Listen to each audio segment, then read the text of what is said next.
How many gaps in storylines for today's WWE is just plastered together with ROH? We were in ROH. Yeah, pretty much. That's it. Okay. That's all you need. CM Punk walks into the building with what looks to be a very expensive item coming to WWE shop with his new hoodie, and shakes hands with Jey Uso and Sami Zayn before walking out into the arena. And reluctantly or at least like not as friendly with Sami as he was with Jey. Yeah. Yes. Yeah, which would make a ton of sense later on, as Detective Sammy would be on the case. Yeah, I mean, I do think like they are perhaps playing to some of the known history between Sammy and KO with CM Punk. You know, as like for people who might have watched some of these online exclusives, like they did a reaction video to like the War Games babyface team from last year reacting to CM Punk's appearance, and even in something like that, you had Sammy describe his feeling of seeing CM Punk back and how he didn't know how he felt about it necessarily because there was some ice between the two of them, stemming from, I guess, like, you know, including Kevin Owens and some things that might have been said publicly. So whether or not that was in character at that point, I mean, whatever, but they're using it to, I think, some of this storyline here. Punk knows where he is going this time, unlike when he spoke to the people after Hell in a Cell. Said, I handled my business with Drew and then handled some personal business on behalf of my friend Paul Heyman. So in regards to where he is going, he gets onto the turnbuckle and points, but there is no sign. He says, everyone told me that there was nothing there, and there are many roads to get there, and now I've got a favor in my pocket. Yes, he has got the idol, and he is telling everyone about it. He doesn't know when he's going to use the idol, but he's got it. Very, very brazen move to inform all of the other contestants that you have this favor. So we were wondering what the favor from Paul Heyman was, and clearly it's something to do with a WrestleMania match. Now, with CM Punk, again, I think they're playing to some known history with CM Punk's backstory here. We know from the Colt Cabana podcast how much it means to this guy to someday main event WrestleMania. How much it bothers him that he never main evented a WrestleMania. They should license that clip from the podcast to use. It would be great for the story leading into WrestleMania. I wonder who owns it. I mean, I guess Colt would still own it right now. Yeah, probably not happening.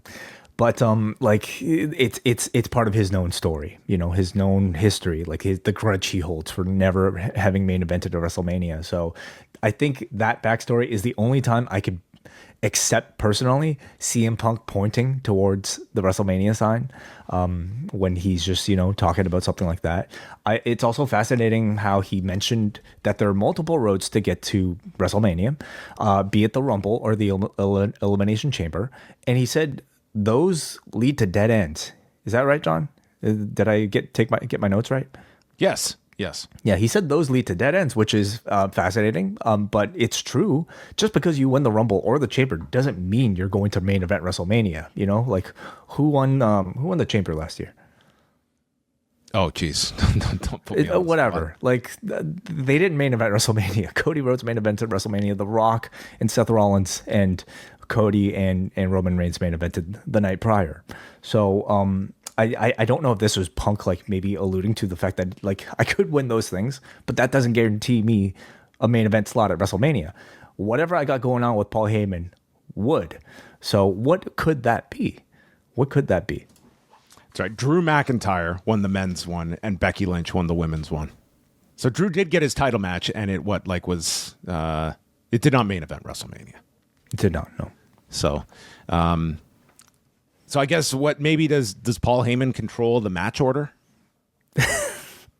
I don't think so. He might have got the favor from the wrong person. Yeah.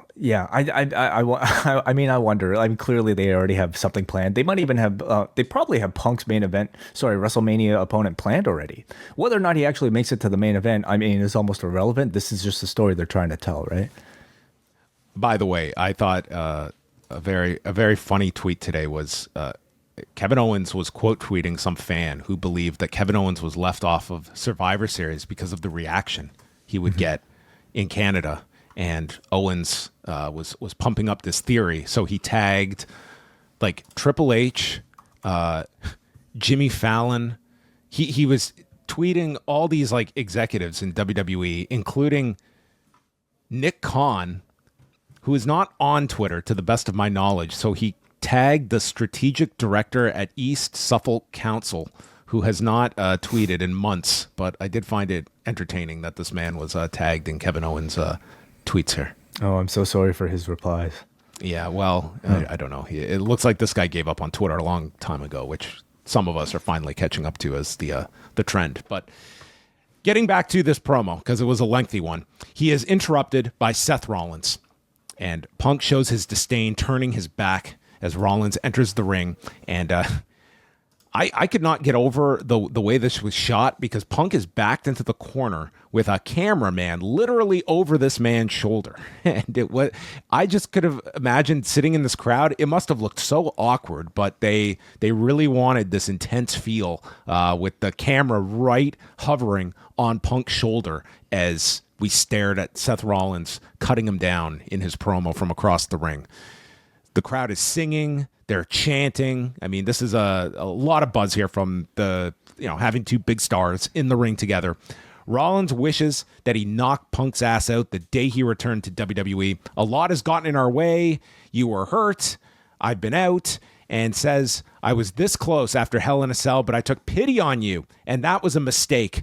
Watching you victorious alongside Roman Reigns, it's time to rectify that mistake, because now the only thing between us is air and hatred. And tonight I'm going to knock you on your ass. Punk says, I put personal stuff aside. 6 months ago, you were the champion. Now you've got nothing, and therefore I have no use for you anymore. He says, I know where I'm going and what my future is. And kid, you ain't it. Rollins says, you've been thinking about me for 6 months. I don't think about you at all. I've got things to do in this business, so stay out of my business. And with that, Seth Rollins comes through on his promise, knocking the man on his ass, shoving him down, and we get a big brawl. And forget the crack staff security. The ultimate security is Sami Zayn and Jey Uso, who are on the scene in seconds, okay? They could have lapped the regular security team that are hired to stop this kind of stuff, because they were a good 60 seconds away. So they separate them. Rollins tells them all to go back and run off to Roman. And Zayn takes issue. Not that he spoke to Punk like that, but you don't speak to Jey Uso like that. And he asks Zayn, yeah, well, he's Roman's family. I can understand that. But what's your excuse? You're not family. And Rollins tries to explain that him and Sami are family because they came up in this business together. These two blood brothers. The Zayn and Rollins alliance that we have seen beaten over our head for the last decade that these two men have been on the main roster together. There's a little bit of retconning, or at least like exposition here to give to the audience to catch us up on what might have occurred off screen. But I mean, there's a lot about these wrestlers' relationships we might not know, John. How many gaps in storylines for today's WWE is just plastered together with ROH? We were in ROH. Yeah, like pretty much. That's it. Okay. That's all you need. That's fine. So this was really good though, because Zayn says that he's accused of stabbing Rollins in the back. Zayn explains, I didn't want to team with CM Punk. I wanted to team with you, but you're too stubborn. Rollins wouldn't help Reigns, and he explains, because I don't want that monster to regain his power. Well, Zayn says, Rollins, you created that monster when you attacked him with a chair to the back. The worst chair shot that even a decade later we are still feeling the effects of. Rollins points out, well, Sami, you did the exact same thing to him. They've all sacrificed to take down the bloodline. Roman has never changed. He's never even apologized. Punk hasn't changed. And Sami, you're just gullible and you're being stupid. So Zayn challenges him to a match tonight, and Rollins accepts. And this was the first 25 minutes of Raw. Commercial free. It's probably going to do an incredible quarter. I thought it was excellent.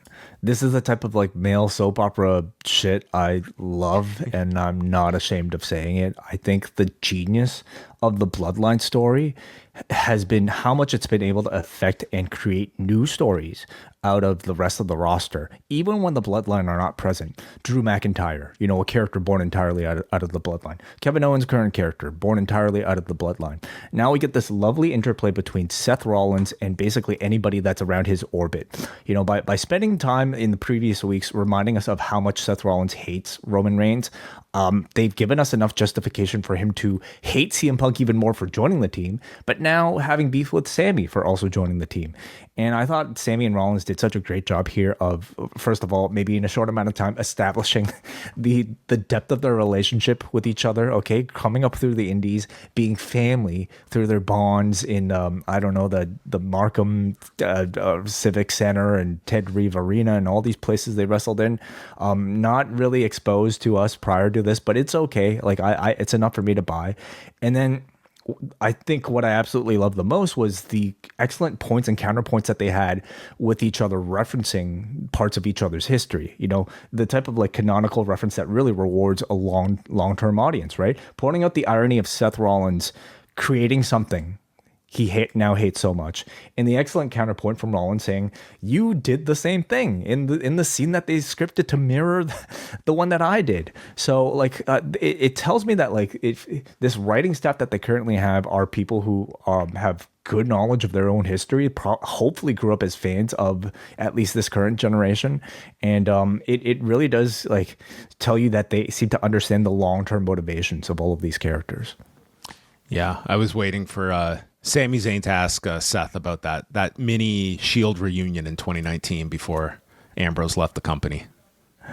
But that was before the Tribal Chief. So the issue is not Roman Reigns himself. It's the Tribal Chief version of Roman Reigns. Oh yeah, all the bad that they've done since. If you like this video, consider joining our Patreon, the Post Wrestling Cafe. Multiple bonus podcasts every week, ad-free shows, and access to our full archive. Otherwise, a like and subscribe is much appreciated. Thank you for watching.